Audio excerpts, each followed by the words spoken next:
This year I was able to take a look at a really cool Logan Hugh Jackman figure here by Jockabrick, and more recently I was able to review the Matt Murdock figure by Crosscheck, which was my first Crosscheck figure, and today we're going to take a look at a combo of both of these, being two of my most anticipated figures of the recent couple months, being the two Crosscheck Wolverine figures based off of the first X-Men movie. Like you saw, both of the cases had some really nice bubble wrap around them to protect the figures, in addition to their really nice plastic cases that have been pretty consistent from what I've seen. Inside, both of these are going to have cards, no numbers on them, but one is going to be Jacket James, and the other one is going to be Team James.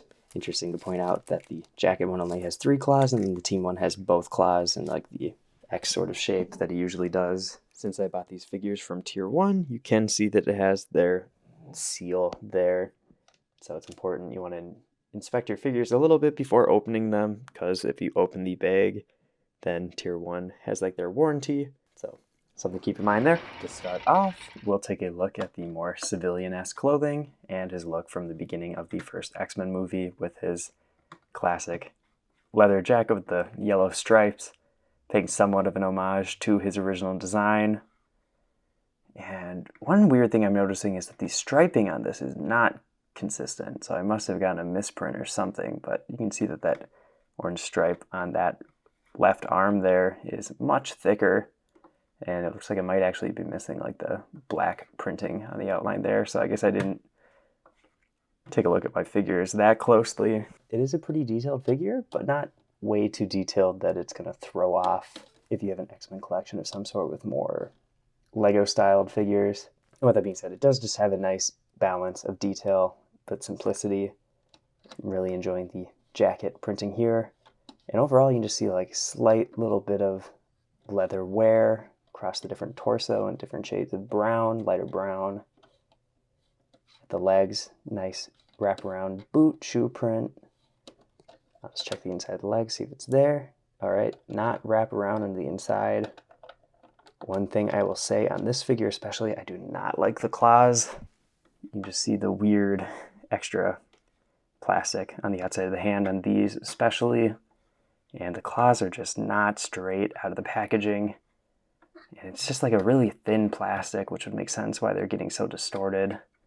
You're going to bump into this and the hand is going to get moved around. I don't like the feeling. Of course, you know, it is plastic. You could probably try and bend it, but with such a thin piece like that, I'm very worried it's going to break if you mess around with it too much. Underneath the arms, you can even see wraparound printing there. So, like I said, detailing is great when it is printed correctly. Like that sleeve is perfect. Really, really like the leather wear. I think that is a nice little detail. A lot of companies would probably just skip out on that, but brings it to life a little bit more. And getting that nice custom hairpiece, that's also great. I love the look of this. The shine is very accurate to what Lego would probably do themselves. Some custom hair pieces look a bit more like clay, 3D printed perhaps, but this is probably molded plastic. And let's just see how easy it is to get off. Nice and easy, so you're not going to worry about wrecking either of the two face prints here. One having a bit of a kind of grin but kind of scowl, and then the other one has a more neutral frowning look with an eyebrow. I think the likeness on these are pretty great. It would be fun to throw this on a Fig Barf Wolverine character, because, you know, it does work for Hugh Jackman, but I also think it just works for Wolverine overall, and I think that is kind of fun. I think they match the Lego style really well here compared to some of their older figures where they're a bit hit or miss. Another detail I haven't pointed out yet, on the back of the arms, there's even a little bit of that zipper at the end of the sleeve there. So this is going to be one of those figures, every time you look at it, you're going to notice something different. Pockets on the jeans. So that's fun. Looks like there might be a little smudge there. Not sure what that was. Came off. Definitely been looking for a more jacketed Wolverine like this. And with him coming back into the Deadpool movie, it's going to be fun to start collecting some of these live action X-Men characters. So this is a good first character to get. And let's jump into his other suit. And this version of Wolverine also features some really great detailing overall. I think the claws turn out a lot better on this copy. I think the black glove type look just feels a bit more natural, not going to be as weird to look at. Another interesting molded part is the collar piece there with some very small printed X's. Again, it's going to be the same head, same hair piece, also easy to get off, which is nice.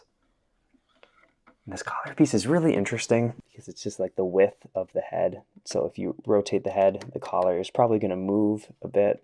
So it's going to be kind of an adjustment sort of thing if you're going to be posing this around for photos or anything like that. And it is just that width of the neck. So when you take the head off, it kind of sticks on there, which is kind of nice. So it's going to be a little harder to lose. And I feel like for small figures like this, that is what you're looking for. Arm printing, really great again, with some nice line detailing. Even on the back there, that looks great. And the suit is kind of a leather. It doesn't feature the same sort of leather wearing like the jacket version we looked at earlier. But another great detail. Move the legs on this one, and it does have that inside leg printing. So it's great to see the detail continued on this figure. But looking at that makes it a bit interesting that they didn't continue that sort of design philosophy on the first one. I feel like both figures in this line should have the same level of detailing and printing, especially when they're the same price and this one has an extra molded part. I don't see why they wouldn't have, I don't know, added more to the other one. Have the collar flipped around here. Oops. So that's going to be something you have to keep in mind too, making sure that the collar piece is actually facing the right way. So I could see that being annoying for some people. But yeah, just can't talk enough about how this face print is just perfect for the character. It's kind of cool on the legs. There's that yellow circle on the back there. But you know, printing gets broken up a little bit as you bend the legs. Same with in the front, there's that little bit there. Would have been nice to see that yellow continue up a little bit more in the front so it stayed consistent with the yellow lines on the torso and hip. But Lego does that too, so can't knock them too much. I think this is probably my favorite out of the two just because there's no printing errors. The claws look a lot better, a lot more straight.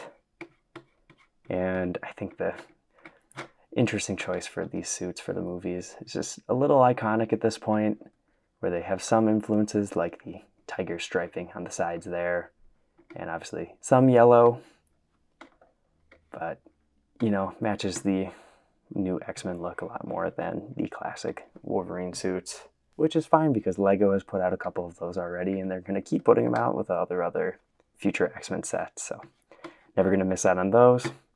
But it's great to get some more movie figures here, and let's get on into some comparisons and the final version. It's kind of funny to be getting figures from the original X-Men movies in the year of 2023, but you know what? I'm very excited to add them to the collection.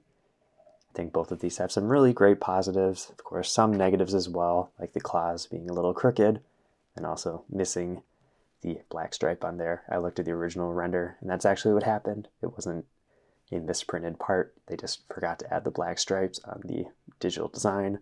So that's a bit disheartening, especially with me wanting to order from them in the future. I'll have to keep that in mind. And it's just too bad it's the one stripe. I don't know.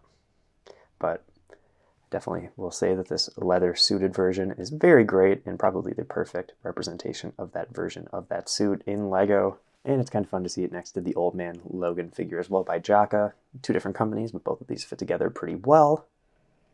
And, you know, some other movie figures, some Fox X-Men custom figures that I gotten.